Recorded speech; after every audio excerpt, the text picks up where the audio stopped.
And back here at home, another race many people have been talking about is for the mayor of Wheeling. And right now, incumbent Mayor Glenn Elliott has won the race with more than 1,100 votes of a lead. Many other races were also on the ballot, including city council and commission.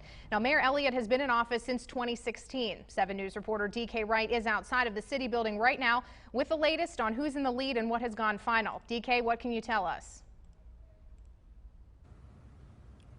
All right, the mayor just is pulling up now here outside the city building. What a night this has been. Mayor Glenn Elliott has now won re-election after being neck and neck all evening with second runner Chris Ham. And to be honest, they were both far ahead of the third candidate, who is Tony Dominic, and that was pretty much all night.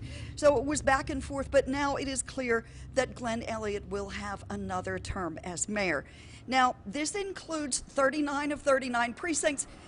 You would think that that would mean that it's all over, but actually, they haven't counted the write-ins yet. But write-ins are always just negligible. They're almost none at all in many races, so that's really not an issue. Now, it's been a long night. Numbers stayed static for quite a while, and it was still looking as though Mayor Glenn Elliott was winning, but just over a small margin. And then about 10 minutes, maybe 15 minutes ago, it jumped significantly. And what we found out was that at that point, they added in the thousands of people who voted beforehand. And those absentee votes were almost 6,000 votes, and that made a huge difference. And so now we have much bigger numbers. As of about 10 minutes, 15 minutes ago, we have much larger numbers. And what they are saying is clear, that Mayor Elliott is indeed the mayor again. We're also looking at some other numbers.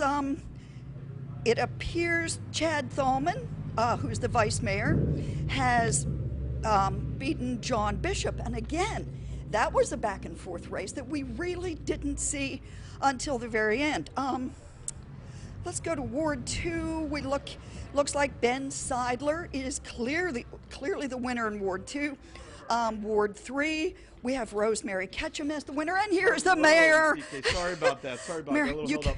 You could hear me stretching. I can hear you stretching. You did a great job stretching. No, thank you so much. Tonight is a very humbling night. You know, it's very gratifying to win, but at the same time, looking at the turnout, a lot of people didn't vote for me as well, and I'm very mindful of that. I have to figure out a way with the new members of council that we have, a path forward where we can tackle some big problems. We have a lot of things that are lying ahead of us, things that are not small issues, big issues we have to tackle with the new city council.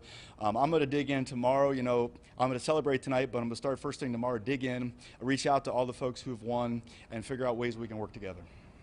The OVMC decision is obviously a huge decision. Yeah. Is it an advantage that the sitting council and many of the members and the mayor get to make that decision, the people who have really done all the spade work on it?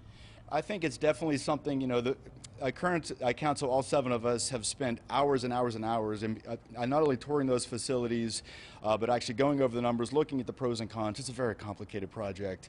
We think it's something, next week, I think when we look at it, I'm going to ask council just to really say, is this in the best interest of the city going forward?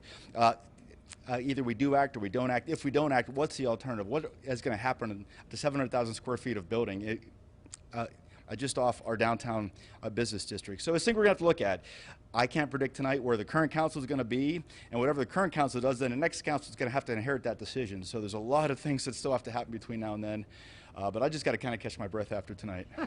I'm doing the same thing. Yeah. It was neck and neck for quite a while there, yeah. And then the other ones got counted in. So just very quickly, in one last sentence, how are you feeling now? I feel much better after that last dump of the absentee voters came in, because all the early reports and the election day voting were very, very tight. And I knew because of COVID-19 that probably about 2/3 of the electorate was going to be voting by absentee this year. So I knew that all the early data was kind of just background noise. Until we saw that last number, it really didn't matter that much. So I was sitting there on the edge of my seat. When the last sort of data dump came in, it was very gratifying, but also very humbling, because like I said, a lot of folks voted against me. And I'm very mindful of that. If folks voted against me, that means they want something more. I have to do better. I've got 4 years to earn their trust and support going forward, and a new city council to work with. So I'm looking forward to it, and we'll see. Things are going to start very quickly tomorrow. We're going to start and kind of reboot and get forward for the next 4 years. Congratulations and thank you. Thank you, DK. Thank you. All right. Thank you. All right, there you have it. He's the mayor of Wheeling for another 4 years. That was a neck-and-neck situation that we watched all evening. So congratulations to Mayor Glenn Elliott. This is DK Wright reporting live in Wheeling for 7 News, working for you.